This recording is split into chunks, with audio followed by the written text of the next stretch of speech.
कि श्री भरत जी महाराज भगवान श्री राम के दर्शन करने के लिए सारे अयोध्या वासियों को लेकर के चित्रकूट जा रहे थे।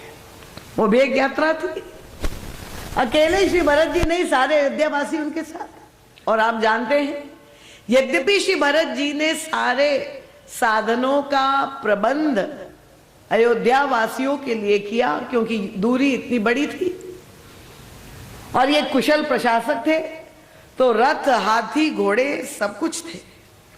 पर श्री भरत जी महाराज ने अपने लिए जिस मार्ग और साधन पद्धति का चुनाव किया, वो आप जानते कि उनकी तो यही धारणा है कि हमारे प्रभु जब पैदल चल करके बन गए, तो हमारे स्वामी ने जब कि राम लखन सिय बन ही सिधाए, तो हम कहां गज रथ बाजी बजा, हम कैसे रथ में बैठ करके जा सकते।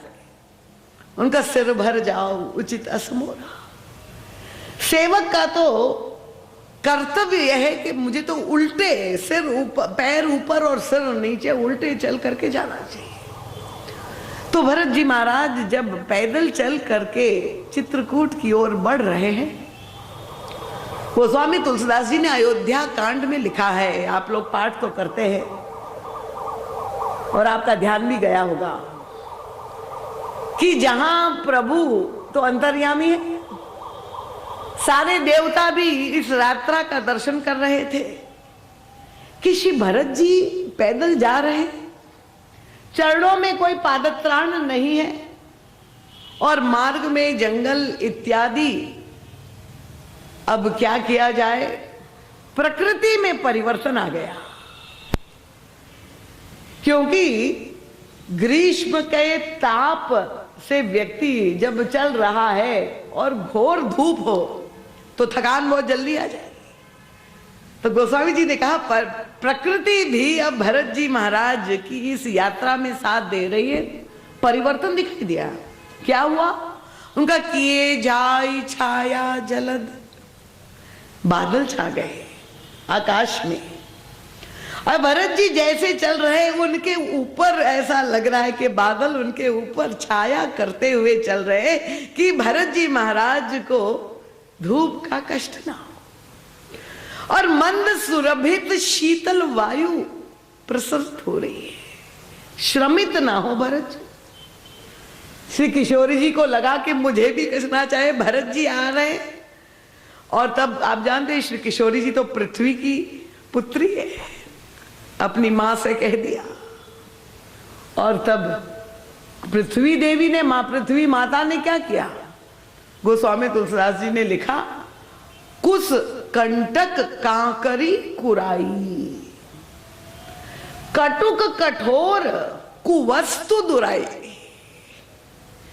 मार्ग में जो घास फूस, कांटे इत्यादि कंकड़ जो भी थे, जो भरत जी महाराज के चरण कितने सुकुमार, ये कोमल चरण जहां पृथ्वी पे वे चल रहे, अगर कहीं कांटे चुभ गए, पृथ्वी माता ने भी क्या किया, ये जितनी भी कठोर वस्तुएं थी सबको समेट करके अपने हृदय में अंदर ले लिया। अब पृथ्वी इतनी कोमल मृदु हो गई कि भरत जी महाराज को कष्ट ना हो। अब ये जब हम पढ़ते हैं तो बहुत अच्छा लगता है कि देखिए साधक भगवान को पाने के लिए जा रहा है और प्रभु की इस साधन यात्रा में सारी अनुकूलताएं हो गई। और दूसरी ओर ये श्री हनुमान जी महाराज की यात्रा है। अब हनुमान जी महाराज की यात्रा में तो यही दिख रहा है, यद्यपि भगवान श्री राम के चरणों में प्रणाम करके श्री हनुमान जी महाराज ने तो सबसे पीछे पाछे पवन तनय सिरनावा प्रणाम करके चले थे, पर मार्ग में पग पग पर कठिनाइयां आ रही। तो ऐसी स्थिति में साधक विचलित हो जाता है कि हम तो प्रभु का कार्य करने के लिए निकले, हम गुरु की सेवा करने के लिए निकले, और हमारे जीवन में इतनी कठिनाइयां क्यों? और यहीं पे कुछ व्यक्ति विचलित हो जाते हैं। अब वो तो कई प्रकार के लोग समाज में है, और इसलिए परम पूज्य महाराज जी कहते कि भगवान की कृपा, अनुकूलता जब हमारे जीवन में हो तो हम कह के भगवान बहुत कृपालु है। ये कहना तो बड़ा सरल, एक बच्चा भी कह देगा। पर जब विपरीत घटनाएं हमारे जीवन में घटित हो, जिसकी हमें कल्पना न हो, ऐसे समय में भक्त की प्रतिक्रिया क्या होती है? कि भक्त की उपाधि तो हम बहुत जल्दी दे देते हैं। थोड़ी सी पूजा पाठ का क्रम, थोड़ी मंदिर अर्चना पूजा हो गई और कहते ये बहुत बड़ा भक्त है, प्रमाण पत्र दे दिया। और आजकल तो कथाएं भी बहुत होने लगी।